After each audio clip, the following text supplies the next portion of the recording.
What is up, defects? Welcome to the Wednesday Night Press.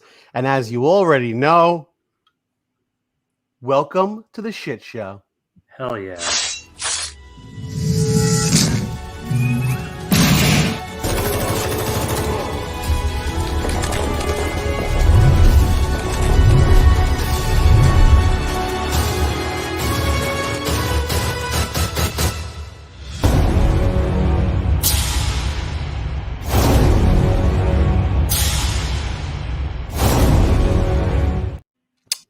What is up, defects? We have a special show in store for you tonight. We have a special guest, writer and creator of Shit Show from Scout Comics, my buddy, Adam Barnhardt. Adam, what's up, my man? You know, first of all, I didn't know you guys were going to have that production value, so I'm kind of nervous. I came way underprepared. I'm like, oh, shit, they got an intro. Oh, no, maybe I should have, made some notes or something. I'm doing great. I'm doing really good. I'm ecstatic to be a part of your biggest show of 2021. This is amazing. Absolutely, man. Bringing in the new year. First creator on the Pressable Defects, man. This is a first appearance. First appearance. Look at that. So sell this like the recording of this YouTube for premiums. Like 99 cents on eBay easily. So, guys, before we get into the chat, let's get into some of our sponsors. Go ahead, Guy. Hit him with a little Mutant Beaver. Ladies and gentlemen, you know who we deal with. Mutant Beaver Comics out of Canada. You know you got to give them that 10% discount code, Defects10. Mutant Beaver has a lot of variants, guys. They ship worldwide. You know, they throw stuff on a plane and they send it wherever you want it to go. So, you know, you can call them up if you don't have your own people. Get on Mutant Beaver, man. They'll take care of you. And guys, you already know, comic book pressing. You're going to see my buddy Erod at Express Comic Book Pressing. Use code Defects10 to get 10% off. Erod's a trusted member of the community, guys. He submits to CGC and CBCS, and not only does he submit to them, but he passes along that 15% off fee.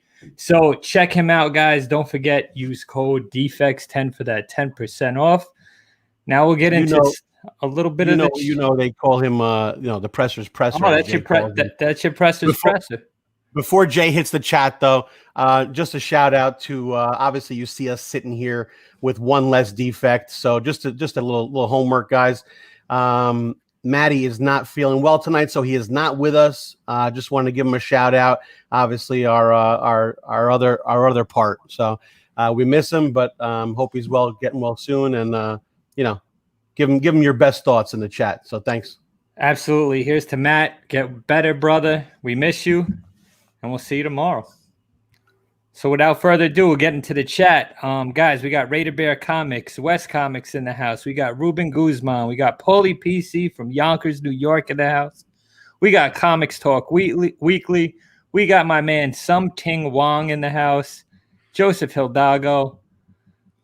We got Coco Loves Chevy. What is up, Coco? Guys, check him out for awesome comic books for sale on Instagram. We got Terry JSA in the house. We got Lady Sith from Spine Ticks in the house.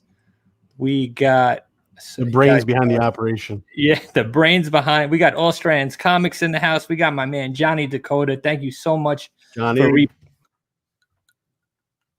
hosting, brother. Oh, we got a bunch of people in here already, and I always fuck this up. We got T. Ravis Comics in the house. Everyone keeps commenting. We got my man Johnny Rosado. Johnny, what is up, brother?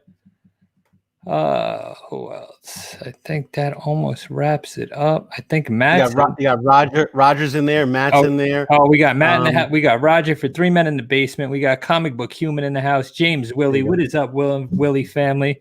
Adam, if you don't know the Willie family, he lets his whole family watch this fucking show and he got kids, so I don't understand that. We got Kid Collector Comics in the house. We got my man Big Lion Cat in the house. We got Street Side Anthony in the house. Yeah. Guys, he is still open. We got Joey Does Comics in the house. We got Harry Old Fat Guy. Do not Google his name because you will not like what you find. Nope. We got a couple of people that I didn't know. Uncanny Swag. That's a new name I see. Swing Time. We got Zachary Ortiz. We got my man Sidney Hale in the house. We got Sparks Comics. And guys, look, Sydney already hit us with a super chat. And what better way to introduce Adam into the Pressable Defects? So every time someone sends a super chat, we have a special video. Here it goes. Make it rain on me, defects. Yeah. I can feel it. More. So there goes that production value right down the drain, brother.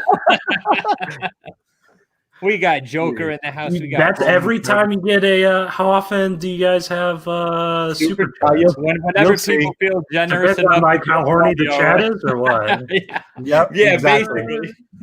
Okay.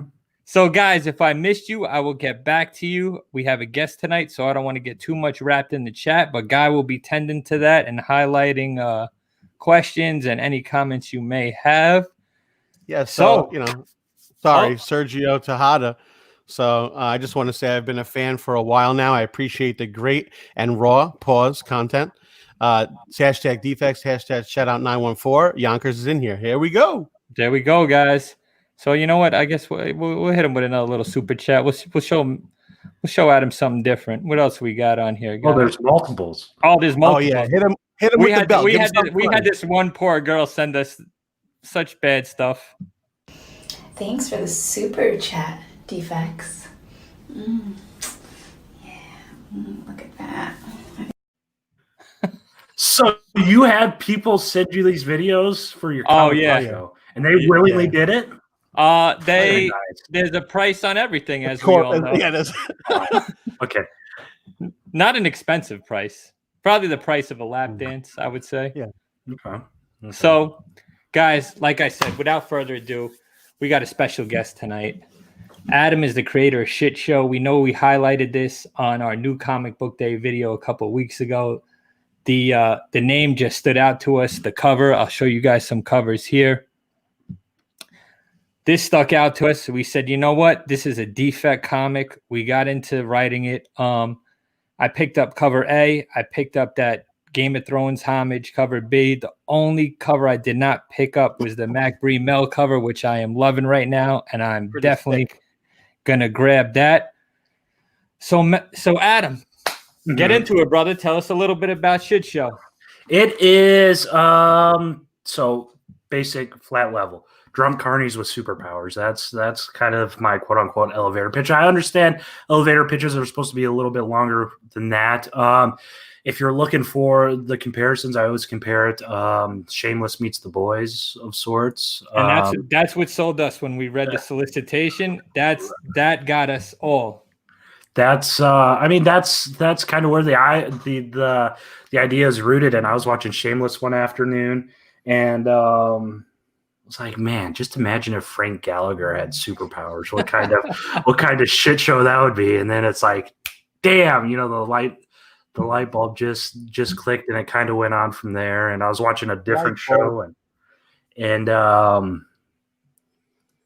carnival. I always go back to circuses. Circuses are the perfect combination of fun, happy-go-lucky feelings and just pure horror, because there's either like the mirror house, or you look over and they have like a drunk carny that's hopped up on meth that put together the Forest wheel, but only put in half the nuts and bolts, so it's teetering every which way, and then the speakers have wires plugged in wrong, so it's supposed to be happy music, but it's like this freak show, sideshow type.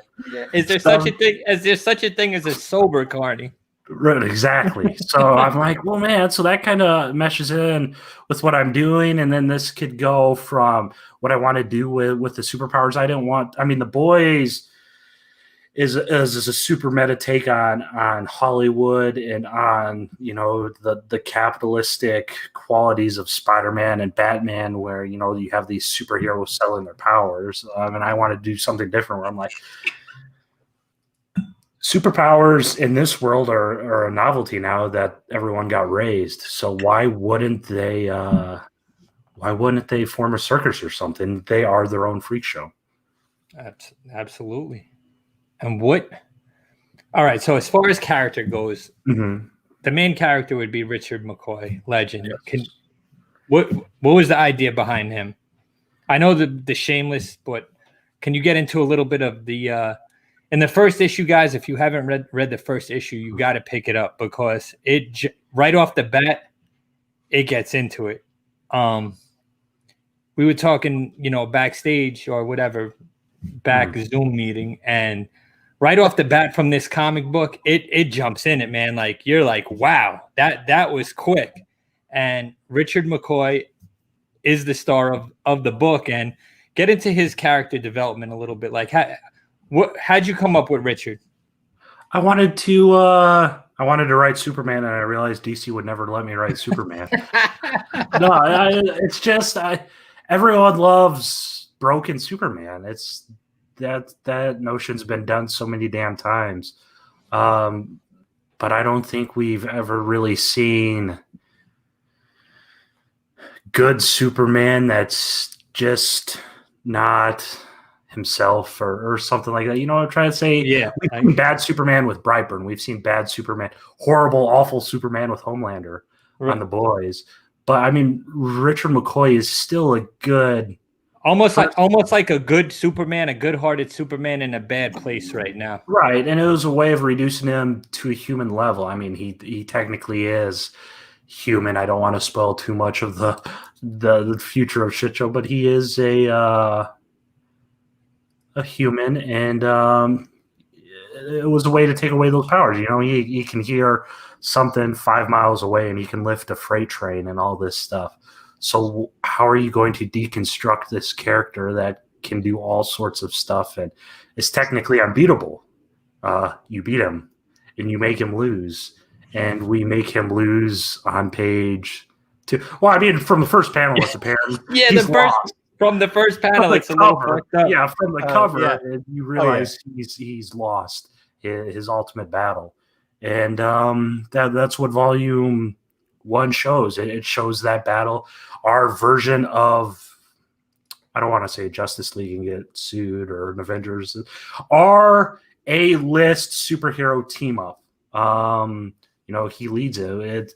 It consists of Legend, Macabre Mel, Macabre. I've heard it said both ways. Macabre Mel. She's kind of original. She's not really one we pulled inspiration from at all. Kind of in the supernatural, a mix between, it's kind of Doctor Strange-ish, but anyway, she's one of our favorite characters. There's more in the works with her. I don't want to get too into it. Then there's Lightspeed, the speedster, just a good old speedster. He can run fast as hell until he can't. Yep. What you see right away as well. That was great. I loved it. There's Billet, who can kind of like form metallic exteriors, plus he can make weapons and stuff, kind of like Hela did in Ragnarok. And then there's Maxine, who is a shape-shifting alien from Saturn. So that is our group. That's Legends Legion, because he is slightly a little bit of a narcissist, at least enough to name this group after himself. And as you see in issue 1, issue 1's been out 2 weeks. They all die. I don't want to. I probably should have told it. Well, that's what I was getting into. They don't. Well, there you go. Right off the bat, it's a fucking shit show. It jumps right into it, man. Right. They mostly all die. I mean, some make it through to the future, and the story isn't two timelines, present and past. So you're seeing this story go on into the future and the present, which involves Balaam the demon coming back. And then the past is Balaam coming to Earth and just wrecking shit up, man. So is most of the series going to be based on him, or is this just basically the first? So how I've structured it is I'm calling them pods or volumes, I guess. So volume 1, 3 issues. I kind of constructed everything as like a three act film, for lack of a better comparison. Balaam has his presence on the whole entire series, because this is very much a series that is based on Richard McCoy. This is a Richard McCoy tale. But as you know, through issue 1, Richard McCoy is no longer alone. Sure, he has kids now. They're not all necessarily blood kids, blood relation. But yeah, I mean, shit show is a Richard McCoy tale and Blom's felt throughout the series, but each pod or volume introduces a different villain for whatever reason. So we talked about Maxine, we talked about Lightspeed, we talked about Billet. During the middle of the comic book, we get into Smoke, Morph, and Frigid Bridget. Can you get into a little bit of them, because they happen to take place in the present, and they're all listed as McCoys. So as you said, his kids, whether it be blood or not, they're introduced into the comic book, and the way they're introduced is awesome, by the way. Especially with McCoy on the floor being woken up. Right. So we uncover that. So once we get to issue 2, you will see him meeting one of them for the first time. It's probably my favorite sequence I've written so far in my young comic book writing career. It's pretty amazing, and I hope everyone enjoys it. But that happens in issue 2. And then, like I said, the pods are kind of each based on a separate character. I mean, Richard McCoy runs through each of them, but, volume 2 kind of skirts towards an antagonist with some fire-based powers, and what fights fire is more fire. So it's kind of Ash McCoy, and Smoke comes to the forefront in volume 2, and it's kind of staggered that way throughout the rest of the story. So you will eventually find out more about all the McCoys. And then the other part of this is, I don't want to pull the cart too far beyond the horse. So each volume tells a complete story in and of itself. So volume 2, you could probably jump in by yourself, but you're going to miss kind of the Legends Legion type stuff and all that stuff. But volume 2 is going to be a distinct story as well. I mean, there's going to be development all the way through, and you'll miss some stuff out, but I wanted to make sure, you guys know how indie comics are, I'm lucky I got a 3-issue story to begin with. So I'll tell you what, though, everybody that's, watching here, and everybody out in the comic book community, indie comics the storyline has been better than any Marvel or DC story that's going on right now. And I'm sure, like, guys, pick up Shit Show, but you all know Something is Killing the Children. All these indie books are blowing up right now. And in value, not only good stories, but value-wise as well. Like, even second and third prints are going off the scales right now, which is great for, the comic books itself. And what we always talk about on here, Adam, is we thought 2020, people losing jobs, people out of work, a pandemic, that the comic book market was going to take a dive.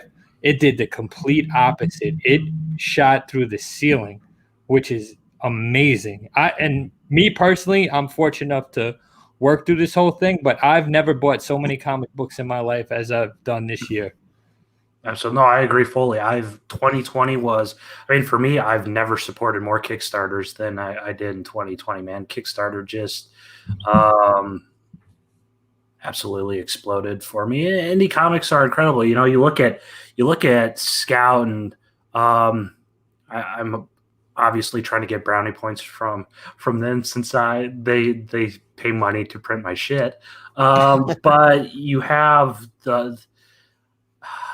I don't want to rant against the distribution system, but there's one distributor, and then they stopped distributing out of nowhere. Yeah, right. So how's comics supposed to survive if there aren't any comics being sold or anything? So you have people like Scout, and a couple other publishers did too, but Scout just opened direct and let retailers buy from them direct. So they kept releasing stuff throughout all of 2020, and I've enjoyed everything I've written from Scout. Grit was one of my absolute favorite comics of 2020. Brian Wickman and company. Yasmin. If Yasmin does not get nominated for an Eisner, I have no faith in the system at all. If you guys want to look at a comic that deserves an award, there's no better comic out there than Yasmin. But they put out all sorts of stuff, and they're very collector focused as well, because I was buying comics far before I was writing comics. I was buying variants far before I was writing comics. And Scout's a very collector focused company, so that helps. It is my first comic. Yeah. Well, that's why I put it up. I was speaking of writing comics, so this way, touch on that. My first comic. It is my first professional comic. I had previously written some short stories, and I was writing this series. I love The Office. I'm not sure if you guys watch The Office or you guys are sick and tired of The Office. The Office is every day, bro. Every day. It's the only damn show. It's that and Seinfeld.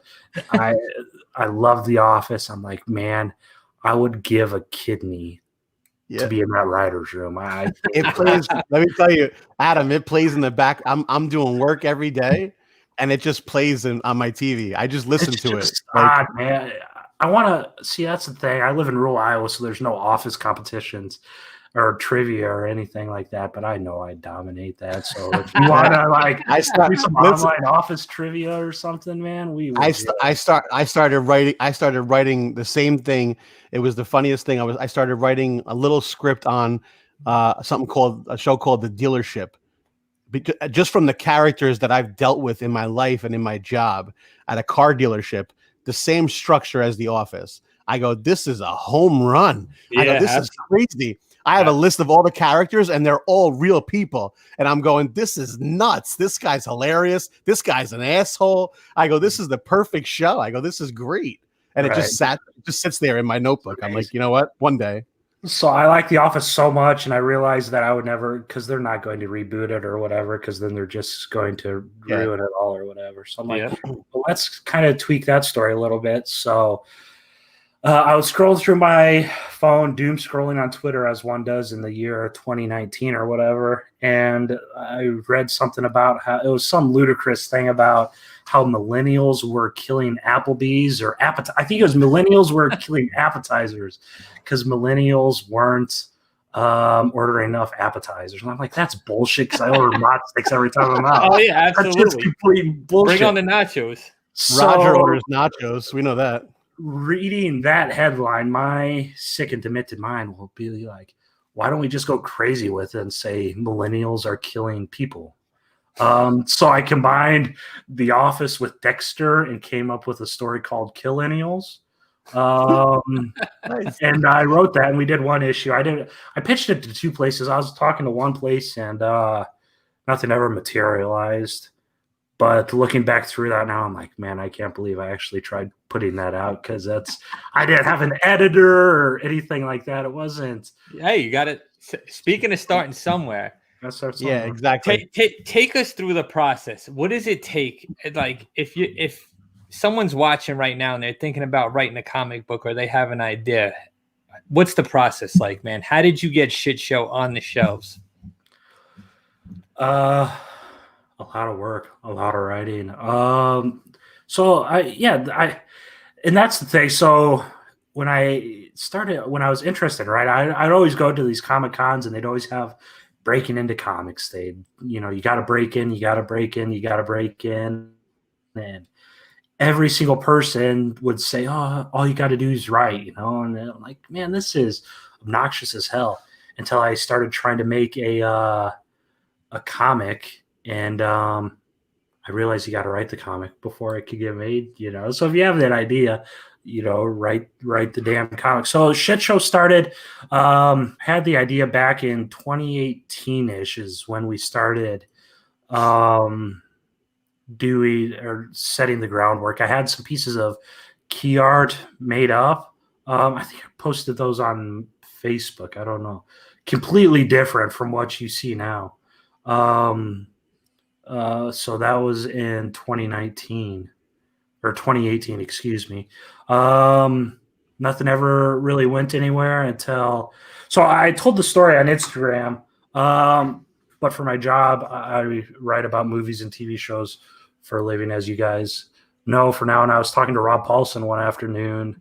Who's he voice? Yakko, I think, on Animaniacs, and Raph on TMNT, and Carl Weezer on Jimmy Neutron, voice actor. And so he's a voice actor, and he had throat cancer, which isn't good for a voice actor, Yeah.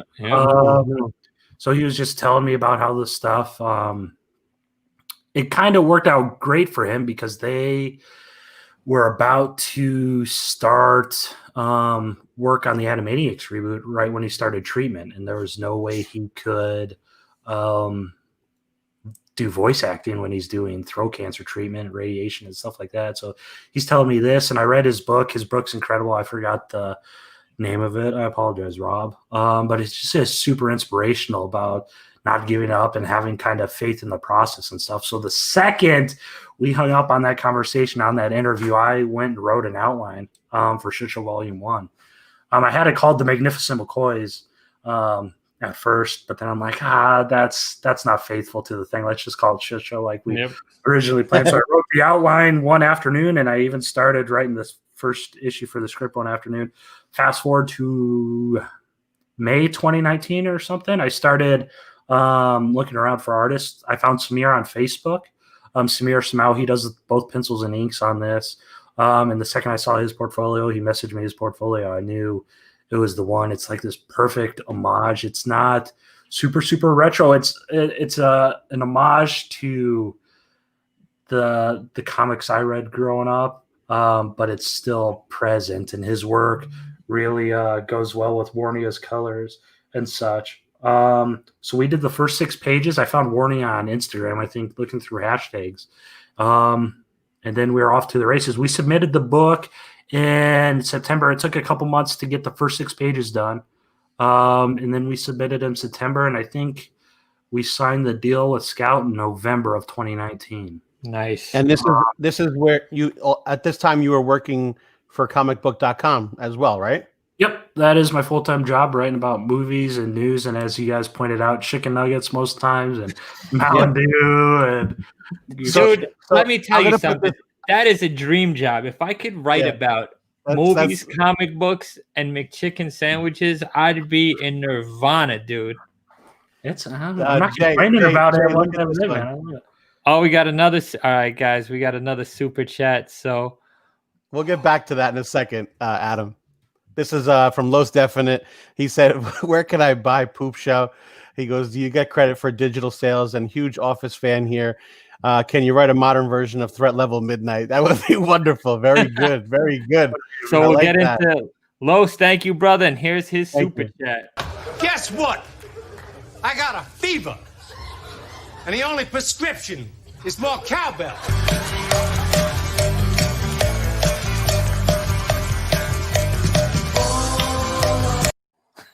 So there's another one for you. So that, you know what?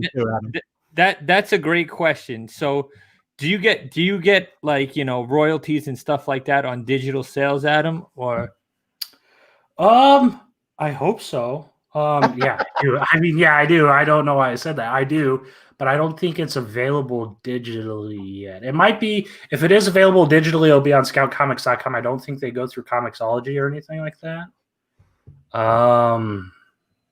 Yeah, I'm not sure if it is available digitally. Just check scoutcomics.com. I know they have pretty much every issue up there. I'm not sure if they have Cover B, that incentive up there. They have the butt cover, though, which is the web store exclusive. Rich Woodall made the butt cover, and I had no idea. I commissioned it thinking that it probably never stood a chance. Don't you love that, though? Don't you love that? And guys, again, here we got to look at the covers. That we got the cover A there.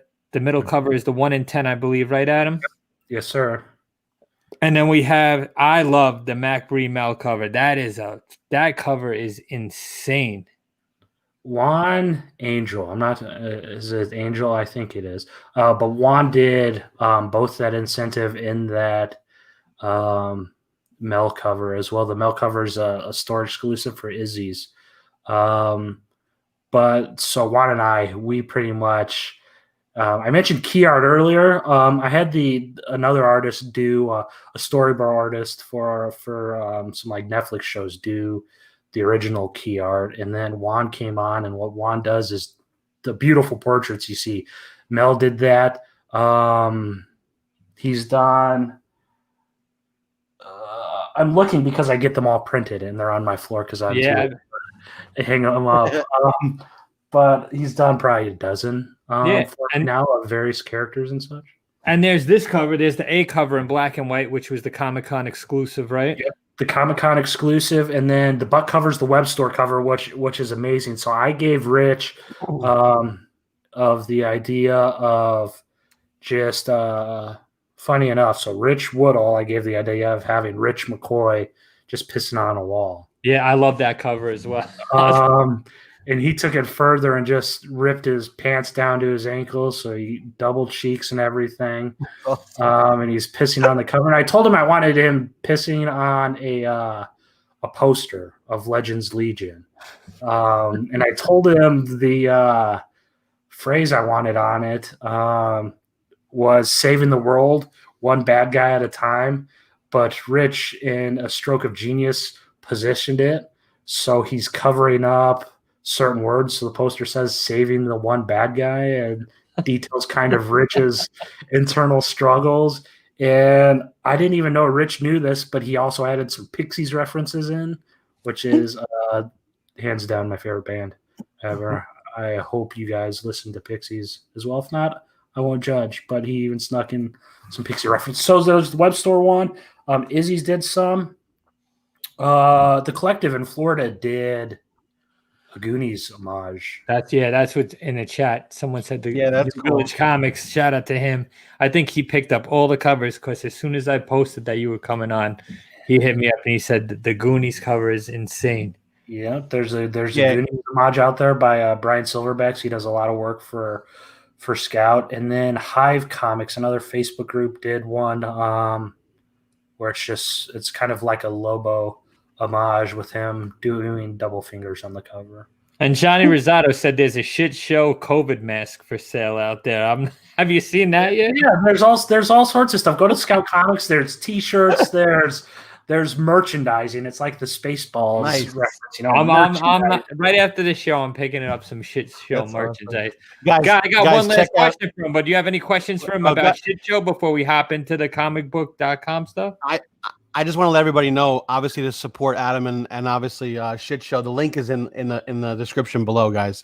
So click on that. Go check it out. Obviously, it's just awesome to talk about it. We're all excited about the book. If you saw our thing, Adam, our when we talked about the book on New Comic Book Day and stuff like that. Obviously, if you didn't see it, go check it out because we fucking freaked out about it once we saw it, and we were so excited about it. So it's awesome to have you on and just talk about it, dude. Well, yeah, no problem. Thanks for having me. I will drop you with how much should I tell you? Oh, we're not kicking you off. Yeah, we got to get it. No, you're right. No, so the release. So I did bring up something earlier. The Scout release cover. Someone just mentioned it too, so I want to bring it up. So the Scout, what they do starting in November. So this was my first time writing a professional comic, right? And the way distribution works, everyone knows, is Diamond's like 2 months ahead, I think. Right. The January thing that just came out sell in March comics. So the way it's set up in Shit Show Volume 1, 3 issues is 1, 2, and 3 would have had it been pre-ordered by the time 1 hit shelves. So what Scout's doing now, starting with all new titles back in November, is they're releasing issue 1 and they're letting the market determine how they want to do and what have you before number 2 goes out. So essentially number 2 is not solicited until number 1 hits the shelf. So number 1 came out in December. Number 2 is in January's for a March release. And then number 3 is going to be in April. So guys, hit up your LCS and tell them to put this book on your pull list. And in the middle of the wait, I do plan on releasing a little something that fans of the official handbook of the Marvel Universe might enjoy. I haven't gotten final approval for that yet, but I'm going to release it come hell or high water. So that's going to come between now and May probably, or now and March. What did I say? March, yeah. Because I just want to keep the interest up as well. And after that, I am going to be launching a Kickstarter May 1st. And just send us the info on that, and we'll gladly put it into the description. It is very Shit Show centric. I pitched Shit Show as a world I wanted to play around with, and play around with it. I am. So come May 1st, it'll expand a little. It'll expand with the project I just dropped, which is going to be just a digital release. But May 1st is going to be pretty cool. I'm probably going to release more information soon anyways, because I can't keep my mouth shut about anything. Yeah, but let us know, man. Here at Pressable Defects, we'll support anything you got going on, dude. And my last question about shit show. Mhm. How fucking surreal is it when you walk into a comic book store and see your creation sitting on a shelf? That has to be amazing, dude. It's not. So my LCS, so I'm in bumfuck Iowa. No, my closest LCS local comic shop is mostly a game store, and it's an hour or so away one way. So if I want to go there, I'd have to drive 2 hours. But they showed out for it. He messaged me and he's like, "Will you come sign these books?" And I'm like, "Why the hell do you want me to sign them?" It's just very surreal. And then the exclusives, the stores are reaching out and they're saying, "Hey man, will you sign these books?" I'm like, I guess. You sure you don't want me to ruin? Like, you sure that won't ruin their value or something? Speaking of signatures, Adam, this New Village has a question. Dude, you'd be surprised what I'll do for $5. Send $5 to my PayPal. Dude, Yeah, I don't know. Hey, listen, $5 got us our super chat, man. Yeah, that's it. So no, yeah, I'll sign stuff. I don't know. I know stores can do stuff through CGC with the yellow label and stuff. I've never been in contact with anyone. I mean, I have zero problem like arranging like a mail signing or something like that. But if you want it yellow labeled or something, you'll have to check through a store that's doing that, because they facilitate it with the paperwork and all that. Man, no, who the hell's going to be ripping off my signature, man? Just yellow label this shit. I mean, come on, man. So, Guy, why don't we talk a little bit about Adam's articles, dude? Oh, yeah, this is exciting, obviously, because if you guys don't know, Adam is at comicbook.com. Just go over there, check out his shit. Jay, you want to bring up one of the things? I'll bring up the first one. Here you go. Because this is part of our news, guys. So Adam did this one. Does Marvel need to change the MCU formula in Phase 4? Adam, you want to touch on this a second? Tell us what you were thinking. Yeah. You just read my mind, though, man. Do they need to change things up? So, superhero cinema, and it kind of ties into this imaginary superhero fatigue. You know, every time a new movie's announced or a new show's announced or whatever, everyone's like, man, when's superhero fatigue gonna come in? You know, when's everyone going to get tired of all this shit, you know? And what went on in 2020 was an absolute cluster, and I wouldn't wish that on anyone, you know, but that was a nice enough break from everything that I don't think superhero fatigue's a thing. First of all, I don't think superhero fatigue's necessarily ever going to happen, because we're getting so diversified with what we're doing. There's something for everyone. If you don't like something, if you don't like The Boys, no one's making you watch Homelander squeeze someone's skull. Go watch the animated, like go watch Harley Quinn or go watch. So here's the thing with that. That's my question. Is superhero fatigue a real thing? I mean, is it like? I mean, now we're opening the horizons to everyone, right? Like obviously with the women coming in too to play bigger roles, that's a huge thing. Them concentrating on different things, them maybe getting younger too in the MCU now with all the new characters that they're going to be. You know, obviously there's a lot of rumors on a lot of stuff, but they're bringing in a lot younger characters, I think, to kind of take over. And I mean, totally stuff. They announced Moon Knight. They've announced WandaVision. Everything we've seen of WandaVision's turning it into like this sci-fi thrill. What I'm trying to say is, y'all shits better not get tired of superhero movies the second they announce like a shit show movie or something like that. You know, let's get through the shit show movie before you get tired of the stuff. All right. I'll tell you what. I was comic book movie fatigued 24 minutes into Wonder Woman. Oh, please. And that's Don't the get thing. me started. Don't get me started on that shit. Right. It depends on the thing, you know. I mean, there's so much out there. Like I said, they announced the Moon Knight series. They announced Blade featuring 2-time Oscar winner Mahershala Ali.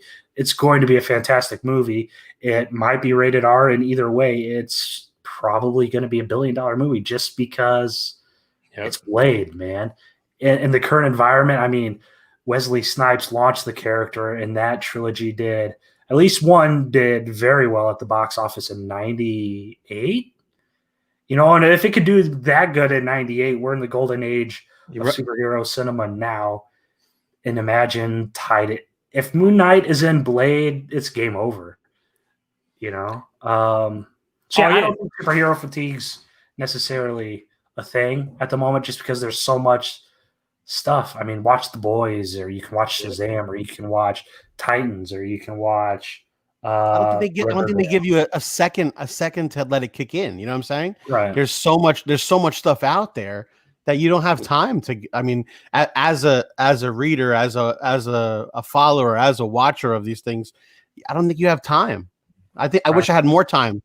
Well, what's good about the MCU is now that WandaVision is dropping. Right after that, you get Falcon and Winter Soldier. So you're gonna have something to watch. The ball's gonna get rolling. Mm-hmm. Marvel, I agree with them. They're deciding not to stream their movies. Black Widow, they kind of sat back and waited to see what Wonder Woman was gonna do. Obviously, there's money lost there if you're not putting it on the big screen because, you know, if you're streaming it, someone has it on their illegal Fire Stick 2 hours after it's released, which I get. But I'm excited just as a comic book fan, like Guy said, a watcher, a reader. I'm excited to see what the MCU is going to do with WandaVision and all these shows moving forward because the production value looks absolutely insane. I agree. We'll go to that question. If you can see my Iron Fist shrine up there, Iron Fist, hands down, my favorite comic book character. If you can see, if I can tilt this, that's a boardroom picture from Iron Fist season 1. Nice. That is the sash from season 2 when him and Davos fight and they rip it. That's the ripped sash from season 2, and there is an invite up there from when they did that faux tournament from Immortal Iron Fist in season 1 and since everyone created the series, I got those for really cheap. I was gonna ask you, I know you have some stuff from the series. What'd you think of the series? Season 1, so what I was gonna bring up, I mean, people keep asking about superhero fatigue. Why aren't people asking please procedural fatigue, man? You turn on one network and there's 5 Law and Orders right in a thing, or you turn on Thursday nights and there's 5 ambulance, ER, Grey's Anatomy type shows in a row, you know? But anyways, Iron Fist season 1, it could have been better. You know, if I'm watching the Immortal Iron Fist, Sworn Enemy of the Hand, Protector of Kunlun, I want him punching ninjas in the face and doing all sorts of moves. I don't want to watch the boardroom drama stuff. Season 2 was much better, but then, I mean, everyone got blue-balled by the end of season 2 with the Orson Randall reference. And there's so many Easter eggs placed throughout season 2. It's disappointing. We won't get season 3. But season 2 was a much better show than season 1 was. See, I like the supporting cast of Iron Fist. I just didn't like Iron Fist himself. I thought this would piss off so many people. My proposal for Marvel Studios would be to do an Iron Fist trilogy, but make Jessica Henwick the Iron Fist. Oh, that would be fucking awesome. I would love to see that so much. She killed it on the show. Yeah. So, and her Hollywood stars rising too. She was just she's in Matrix 4 coming up. I can't wait for that. It's going to be great. What was she, Love and Monsters or something? But her Hollywood stars rising. She was a finalist for Rey on Star Wars, you know, so she has a big franchise. She's good. She's good. I agree to that. Jay, let's So bring up. That's Adam's I was going to say other article, yeah. that segues up Perfect. into our next thing. Here we go. The The Dark Knight. yeah. Go ahead, guy. Go ahead, bro. The Dark Knight trends as comic fans debate the perfect superhero movies. Talk about it. Maddie gave us a little bit of insight on this. He said, starting with, I think he talked about Sam Raimi's Spider-Man, right? Let's talk from that point on, because that's kind of where it hits. Like, what's the best comic book movie out there? Like, what, as far as what, go ahead. And the chat, go ahead. Feel free to chime in too, because obviously everybody has different opinions on this, guys. So my job as a reporter is just to report on what's happening, to write about what's happening. Is The Dark Knight really the best superhero movie? It's probably one of the best comic book movies, but The Dark Knight's pretty much, we all know it's Joker, right? It's mainly, the Joker movie in a sense. Spider-Man 2 would probably put up a good argument as best superhero movie, with him and Doc Ock. That's 2, right? Yep, that's 2. Yep. That would put up a good argument.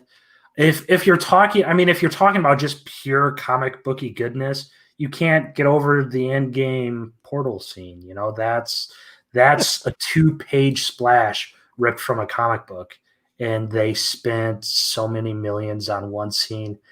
Have you ever heard a bigger applause in a movie theater? Never ever. Well, Never. probably when the Cap hammer Mjolnir bit. That was probably a little bit of a bigger applause. See, I got this is where I disagree with Matt. For me, I would say all the comic book movies in general, it would have to be that first Batman, man. That was the essential comic book movie for me. Like, no Batman tops Jack Nicholson as the Joker and Michael Keaton. I watched that. I watched that like 3 days ago. It was on TV, and I just watched it. It's awesome, dude.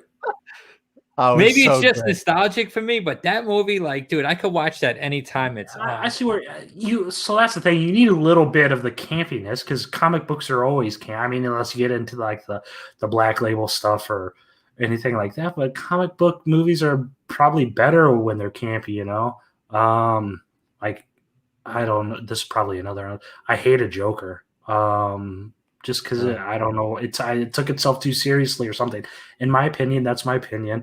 But I love just the campiness of it. So that Batman, and the earliest Batman, was pretty good. I don't know what the best superhero movie is. I would probably say it's like, you can't beat Maguire's Peter Parker and Spider-Man 2. That's just a very solid movie all around, performance-wise, story-wise, plot-wise, character-wise. Dare I say you can't beat Christopher Reeve's Superman? I think that's beatable. I don't know. I mean, I grew up with that too, so it was like, it's hard to say. I love Christopher Reeve, man. I really had high hopes. I seen Deep Dive mentioned it. I had high hopes for Green Lantern. I thought they could have done that like a Star Wars franchise, the way that, especially Jeff Johns wrote Green Lantern. But I wouldn't say it's a bad movie. A lot of people hate on it. I'll watch any comic book movie that's on TV, but I had extremely high hopes for Green Lantern, and I hope they do something right with that franchise, because that's something that you could just branch off and do so much with. But we'll see where that goes. That movie was better than the second Wonder Woman movie. Ooh, that's a stretch. Even then, man, that's a stretch. I got to agree with Guy, man. Wonder Woman 2, I had such high hopes in the opening scene. Listen, that movie was a bunch of horse shit, Adam. I agree. If you didn't see our last thing, if you didn't see our last video too, I mean, I went off on a 10-minute rant. I won't do it now. I'll save you the trouble. But like, it was so bad. There were so many holes. Right. There were so many different things that went wrong with it. Like, right. But you picked the one comic book movie ever made that's just much bigger horse shit. Yeah, there's more. There's more. There's more. We'll get into it. I'm just glad Gal Gadot was in it. Could you imagine Wonder Woman being played by like Fran Drescher? That's terrible. Jay, what else we got? Oh, all right, guys. And our last bit of news, this is not Adam related, but we wanted to pick something. We always do comic book news, and we have this. Just in case you guys didn't see it, you guys did not see this today. There was an update on the Flash, obviously movie, and as it says, Batman in, Cyborg out. Michael Keaton and Ben Affleck obviously are doing the Batman piece for the movie. So I obviously you're hearing more and more with this Michael Keaton, guys, which I know is making Jay happy. But Ray Fisher's out. So let me tell you, the one part of that movie that I didn't like was Cyborg. Okay, I didn't like what they did with him. I don't think they did his character well. I don't think the special effects were good on it. I don't know what was going on. It just wasn't, to me, it didn't work well. So I wasn't surprised to hear this at all. Obviously very excited about the Michael Keaton shit right now. So he's getting moved around, everywhere. So I don't know how they're going to do that with the Vulture part about it too, but it is what it is. So we're going to see some different stuff. So, I really do think that this Keaton fella has a bright future in Hollywood. We're talking I think Batman role and Vulture at the same time, and Morbius. It's crazy. Just rising Hollywood star. It makes sense. I mean, if you look at the stuff Ray Fisher has said over the past couple of months, it's been pretty apparent that was coming. I mean, as soon as that stuff started to unfold, I thought it was pretty clear that Cyborg movie was off the table. Plus, I think Jeff Johns was part of that, and I'm not sure if he's even still doing stuff at Warner. It's still such a mess. We'll see. They haven't been able to replicate the MCU stuff quite yet, and it seems like they're still pushing that way. When necessarily they might not need to. Joker made what, 1.5 at the box office billion, and like at a $20 million budget, it's the most profitable movie ever made. My thoughts on Ray Fisher is, when you're replaceable, you will be replaced. He had a lot to say. He butted heads. He could be replaced. No one's going to miss Ray Fisher as Cyborg. Someone could come in and play that role better, or, not complain and just be grateful that they got the role. So, he started, there was a lot of back and forth on the set of Justice League. So when there's a problem, you get rid of a problem. So they got rid of it, and we'll see where it goes from there. But I'm happy to see Michael Keaton again as Batman. I just said, yeah, exactly. That's like, I think everyone who loved those movies growing up, I think that's the exciting part about that now. I want to see what the suit's going to look like. I want to see how he's going to talk. It's Michael Keaton, guys. I just want to see how he's brought in.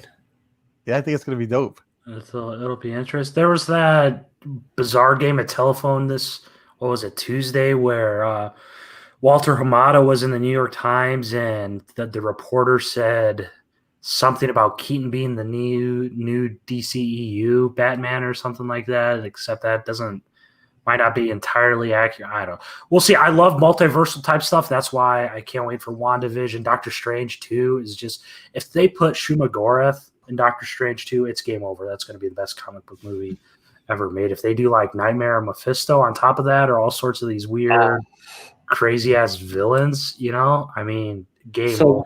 When the WandaVision trailer dropped and you see in that stained glass window what appears to be Mephisto, I'm like, yes, this is going to be insane. I cannot wait to see what they do moving forward. It'll be incredible. And that's, as DC Films is finding out, Shazam was a hit, and Shazam's certainly not Batman or Superman. Marvel made Guardians into a household name. Absolutely. That was probably, that's a home run, man. Right. I couldn't believe that. And they're doing Eternals. The Eternals haven't even had 50 solo titled books out. I think it's like between maybe 60. What other comic book character who's had 60 self-titled issues has a movie? The Walking Dead had 150, right? I think Eternals is going to be the sleeper movie that MCU pulls out, just like Guardians was. I hope so. And I read Eternals 1 today, and it was a little dry. The ending was a little exciting, but it was a little dry to me. It was below my Assad, man. He saved that book. That he was born for Eternals, and he just matches that I don't want to call it hieroglyphics, but like that ancient mythology type feel, you know. But you hit the nail on the if they bring Celestials in and just go full on Jack Kirby with this crazy ass human experimentation, Eternals, Deviants type stuff, man, it'll be a big movie. So, Guy, what else we got? You got some stuff you want to show off real quick, and then we'll wrap it up? Yeah, listen, I got a couple of things I want to show. I don't know if I got a nice little AOK this week from our boy Al Noir, as he calls himself now. Al Noir, because he's like in the black and white shit and all that, from Spine Ticks. I just want to show these off, a couple of books he sent to me, which I was waiting for I was trying to find, but he had them. So running on that Star Wars kick, boys, which everyone loves now, obviously. This is Bounty Hunters. That's the second printing, I think. No, third printing. This was another book too. Sorry, getting the angle right now, guys. Sorry, move the computer. So fucking Star Wars. Yeah. Obviously, people are excited about this too. Al sent a couple of books that I didn't have, which was very nice of him. That's where Iron Fist needs to pop up. Make Iron Fist the supporting character in Shang-Chi. Oh no, you got to make right. him eventually the main character. Well, yeah. These books were dope. Al saved this for me. Yeah. It was just nice of him to send some stuff. So, and then last but not least, I have this, Jay. I know you were excited about this, Jay. I want to let you know I got this for 99 cents. I'll tell you what. I mentioned 99 cents, Jay. The Eternals. I cannot wait for Gore the God Butcher to be in the MCU.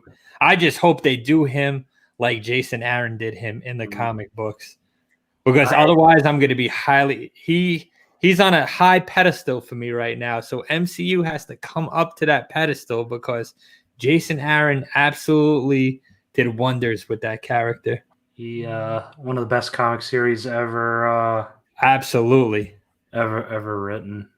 I have plenty of thoughts on Thor, but we're going through comics. No, we'll get into it. Then just shout out to Josh Graff for a second. He sent me this book. So big shout out to him. I know Jay loves this cover too. That's because I'm hooked on the PlayStation 5 Spider-Man right now. I know. Such a good I'll eventually get that. We'll see. And then I'll be able to talk about it. So Adam, before we wrap things up, man, tell us what you got in store. Tell us what's coming up. Tell us what to be on the lookout for. What? So I mentioned the digital surprise I'm releasing. That's the good thing with creator-owned comics. We can kind of do what we want. I have plenty of irons in the fire right now. Shit show and not shit show. Maybe by the end of January we can release a little digital surprise. It's not a comic, but it is certainly a world-building piece. I'll just say it: Encyclopedia of the Shit Show Universe #1. Nice.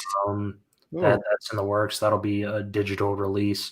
And then I've already teased that on Facebook a little bit, so you can see some of the pages. Issue 2 is March 3rd. What's the first Wednesday in March?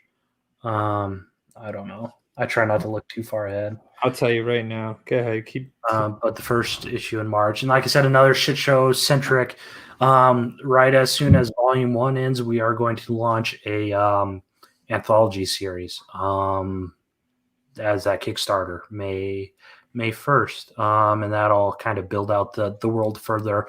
I always look up because I have my psychopathic pins in the walls and keeping track of everything up on the wall. So that you got to do it somehow, right? Yeah. And I'm working with a new artist right now on another pitch. So hopefully we'll see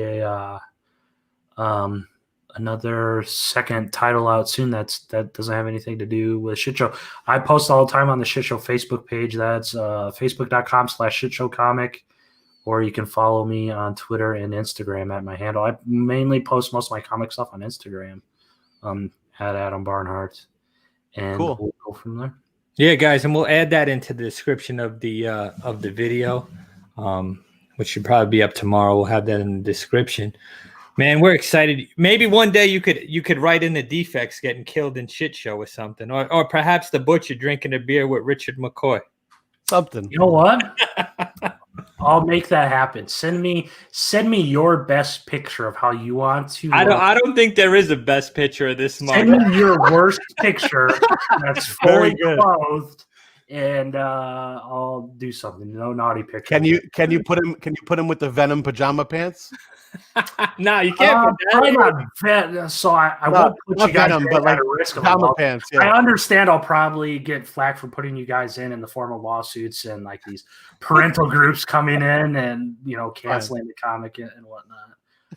It's where Moms against shit show. There you go. It's gonna be all poses of me. So, brother, we want to thank you so much, guys. I'm gonna throw these books up again. If you are not reading Shit Show, guys, you are missing out because, like I said, the first episode gets right into it. There's no slow burn here, guys. It is Shameless meets The Boys. How much better does it get than that? And it lives up to that expectation.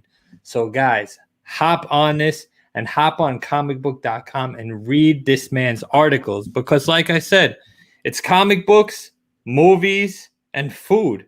It don't get better than that. It's all the stuff we love.